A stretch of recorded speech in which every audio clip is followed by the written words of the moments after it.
He's advocated for downtown development and for bringing new business to Central Florida. We'll get the inside scoop on Orlando from Mayor Buddy Dyer next on Metro Center Outlook.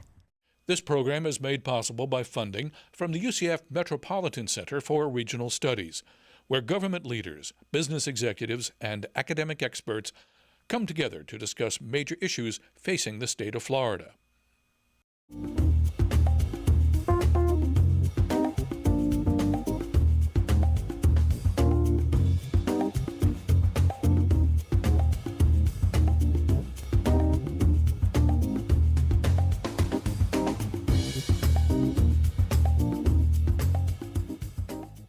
Hello everyone, welcome to UCF Metro Center Outlook. I'm Diane Trees, Director of the UCF Metropolitan Center for Regional Studies, and your host for Metro Center Outlook. Buddy Dyer is the local boy who made good. A native of Orlando, Dyer began his political career in 1992 in the Florida Senate and is now completing his second full term as Orlando's mayor. But before we talk with the mayor, let's take a look at some of the exciting things going on downtown with Alicia Callanan-Mandigo. The artist renderings make the city of Orlando's proposed creative village look like something far off in the future. But actually, it exists now. UCF Center for Emerging Media, which contains the Florida Interactive Entertainment Academy, House of Moves, and the UF City Lab are already in place, ready to introduce Central Florida to its digital media future. We have a critical mass of digital media and education and creative industries in Central Florida, and UCF's a big part of that. What we don't have is a place that adequately brings all that together and fosters the spin-off effect or the multiplier effect that it should. That multiplier effect will begin with jobs. Converting the old Centroplex will mean an estimated 6,500 construction-related jobs over the life of the project. After that, the Creative Village is expected to see over 5,000 permanent jobs. The old arena sits smack in the middle of city-owned property, which creates a unique opportunity to develop an economic core. If you're looking to be entrepreneurial, you're looking to work on smaller teams or work on something that you own yourself, coming into the digital media and technology world has been a wonderful opportunity probably for the last 10, 20 years. As digital media and individual businesses establish themselves in and around the Creative Village, the city itself will prosper. The development is expected to total anywhere from $800 million to $1 billion in total cost, and so that obviously has a very positive economic return to this community.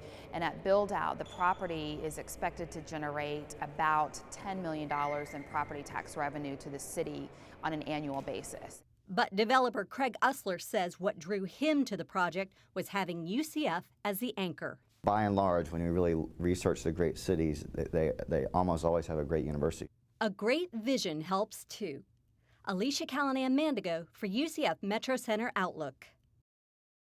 Orlando has been changed and challenged during Dyer's terms, and he's been charged with navigating the city and its residents through high unemployment, area development, and a regional game changer, Sunrail.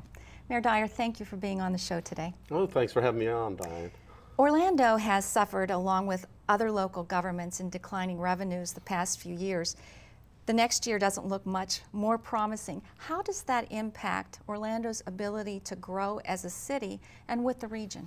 Well, one thing that I'm very proud of is that despite the economic downturn, and you're right, less revenues for all local governments, the city of Orlando is in the best financial shape of any major city in the state of Florida, and that's something that residents should be very pleased with. We have the lowest millage rate of any major city. In fact, our millage rate is lower than it was 20 years ago. We have built up our reserves while other cities have been depleting their reserves. Our policy says we ought to maintain 15 to 25%. We're at 29%, have actually increased it by 30% over the last 3 years or so. Pensions have been an issue for many local governments. Our pension funds were rated the best small pension funds in the country. They're fully funded, and you remember the fight in the legislature was over having state employees pay 3%.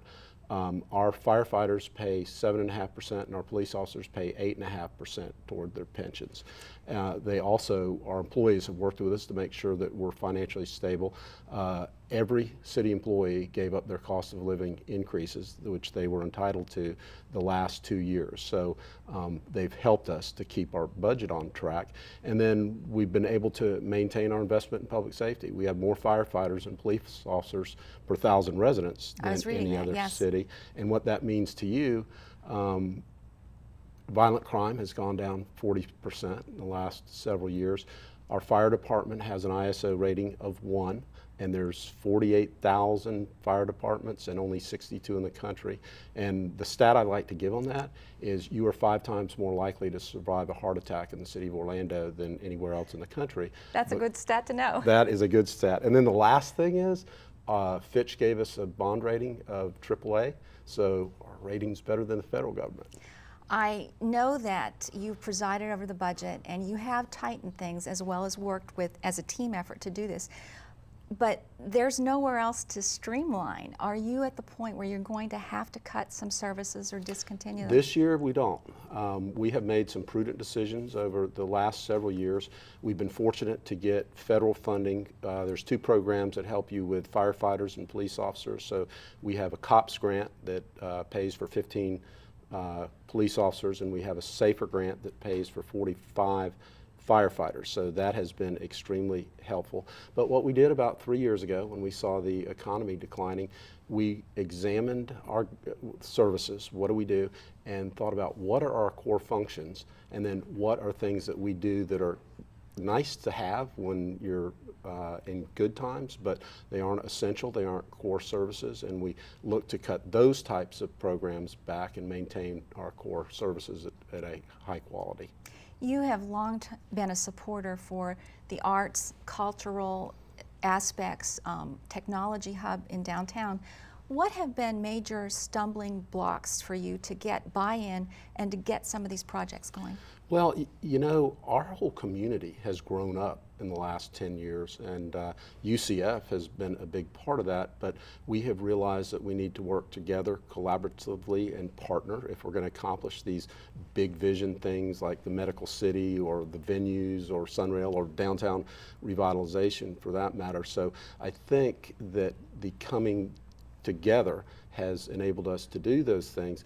The only major stumbling block, quite honestly, has been the major downturn in the economy. So, for instance, the venues, the Performing Arts Center, the arena, and the Citrus Bowl, in large part rely on funding from the tourist development tax. And when we created that, we created a mechanism that relied on growth in the tourist development tax, and instead we had 3 years of double-digit decline. So that was the biggest hurdle, but that's coming back now, and it enabled us to put together a very prudent plan to move forward with the Performing Arts Center.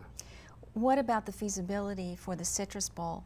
You know, with the economy, like you said, remaining flat and being the hardest thing you can't do anything about it right now. Is that still feasible, that project? It's feasible, but the time frame is very difficult.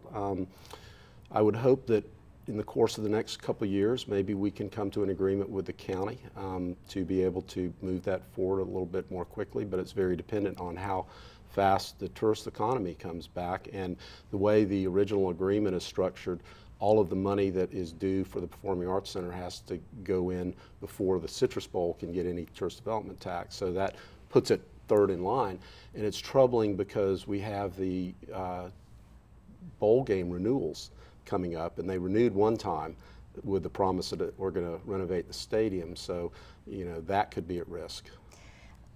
How important is it to have people, we have a vibrant downtown again, how important is it to have people not just coming through and visiting, but actually to live downtown to sustain some of these projects? It's very important to have a live, work, and play, well, and learn downtown. So residential is a critical component, and you know, we had a large number of condominiums come online, and we actually had conversions where apartments were converted to condominiums in the downtown and really all over Central Florida, but we're focused on downtown. And now we have some of those same condo projects, like 55 West and the Paramount, who went rental instead of condo. Right. But every one of those apartment complexes is over 90% occupied, which is pretty incredible, really. So people want to live downtown, they enjoy that experience, and that will grow the retail part of it. You have to have people living there to actually have people bring the retail aspect. Right. Now, one of the things with having a downtown area, a lot of times it is a magnet for people who are less fortunate.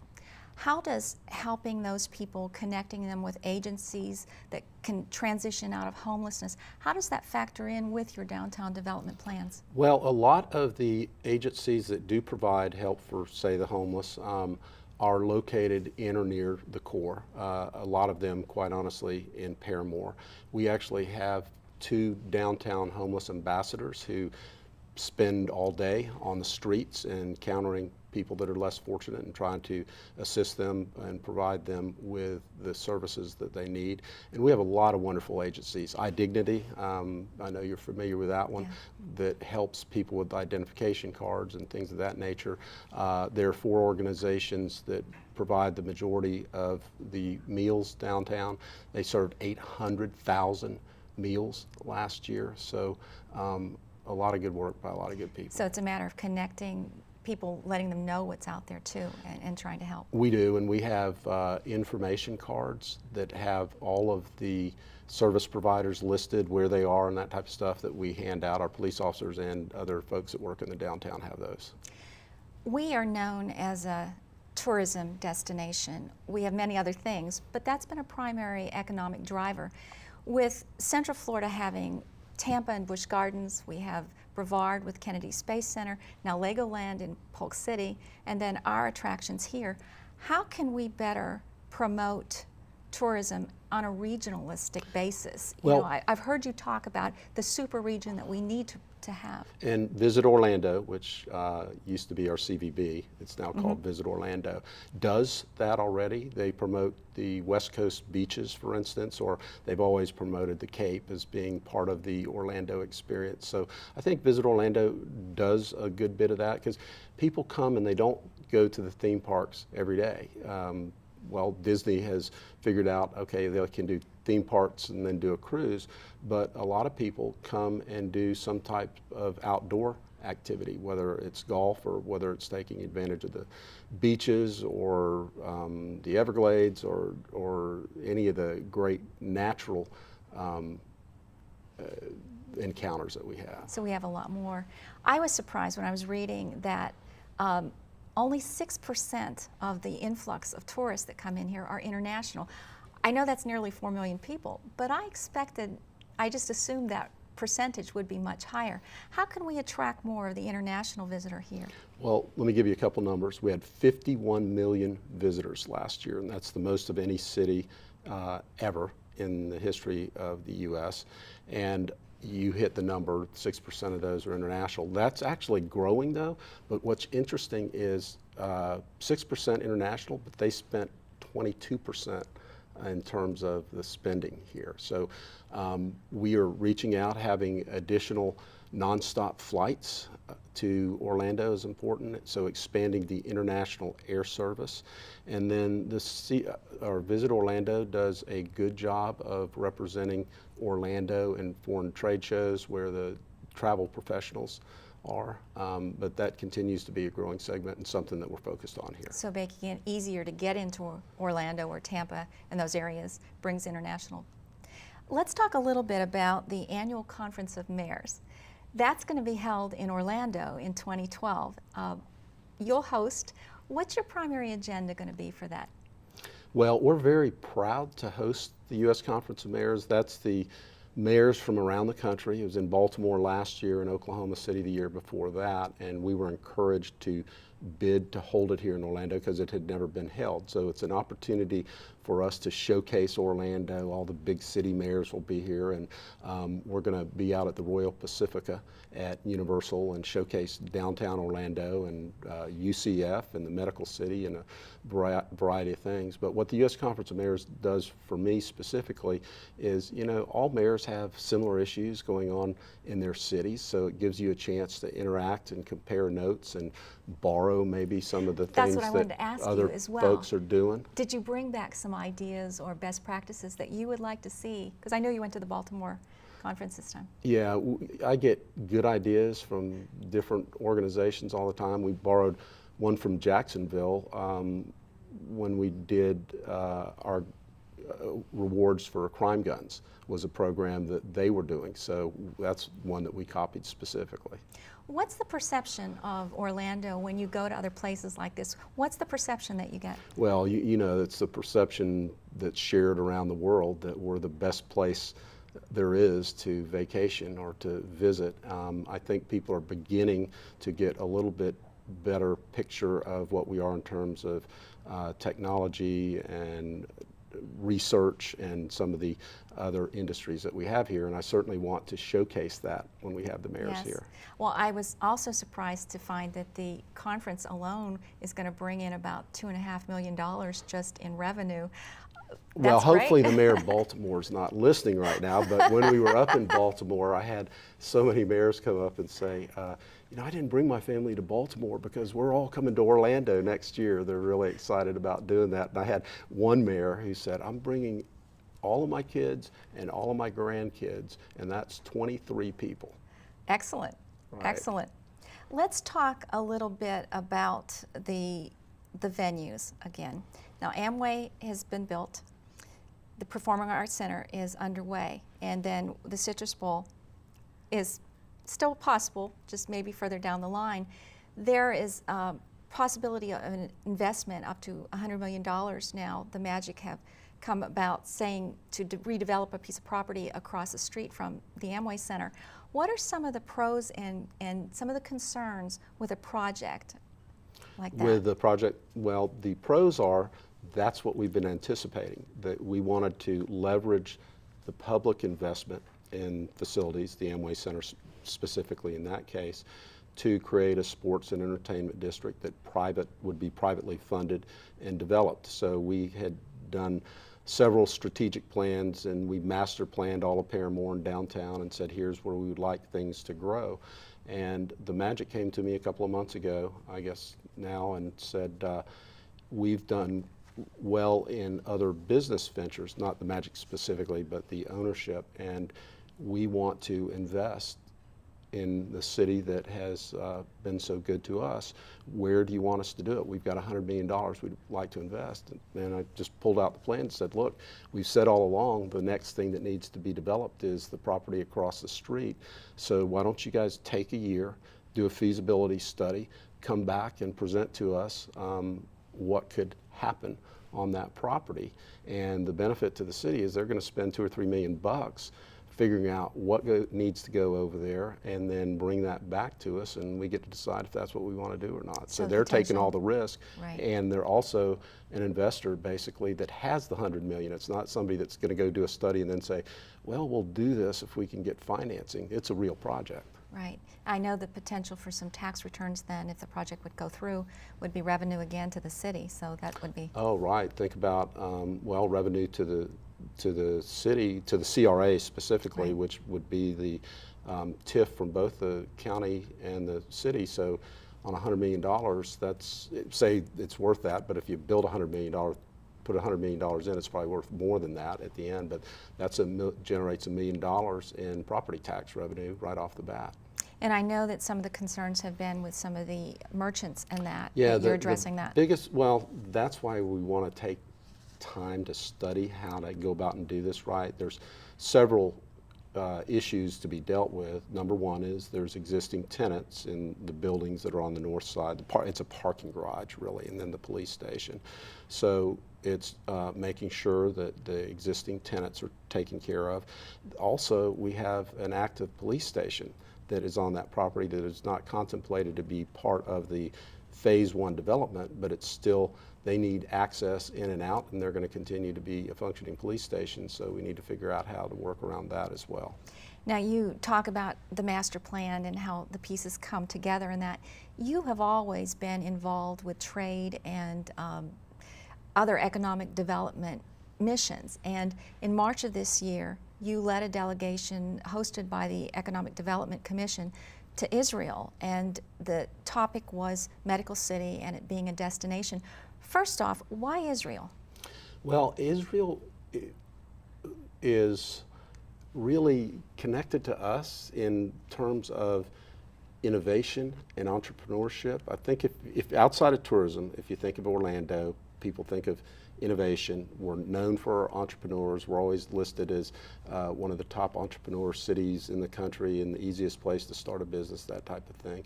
And that's what Israel is about. They don't really have natural resources over there. It's all brain power and figuring out different ways to start small companies and ideas. So they're natural in terms of Central Florida and what we're all about. And they're a huge trading partner to the U.S. And they have things that connect with us. We took the folks from Florida Hospital with us, and they signed a memorandum of understanding with Sheba Medical, which is their largest hospital system in Israel, for exchange of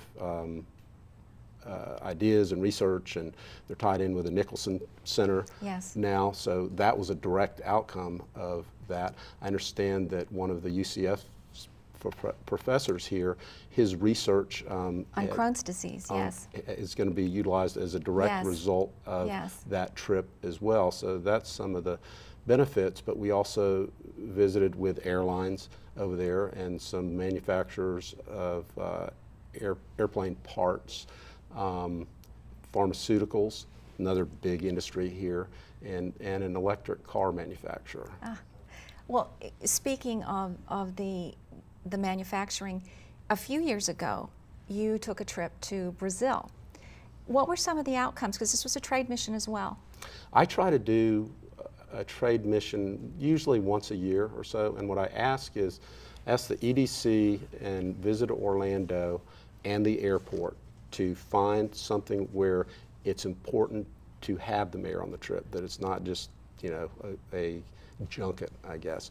And usually I try to combine all three components. So there's a tourism component, there's a can we get an airline to come here component, and then there's an economic development component. And in that case, we visited Curitiba, which is our sister city in Brazil, and we were in Sao Paulo. And we visited TAM, and that had been a ongoing decade-long discussion about getting a flight from Sao Paulo directly to Orlando and not to Miami.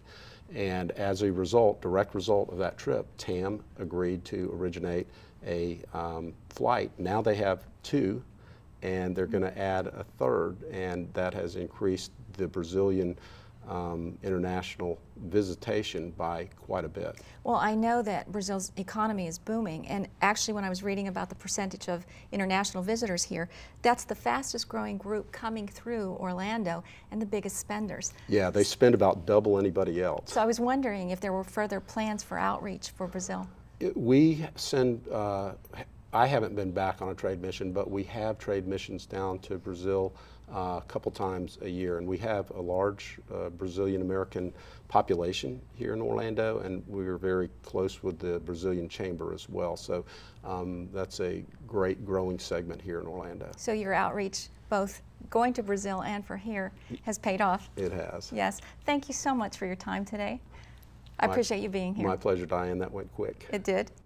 I've been talking with Orlando Mayor Buddy Dyer. For those of you at home, you have a chance to keep the discussion going by weighing in on our interactive website. Until next time, I'm Diane Trees.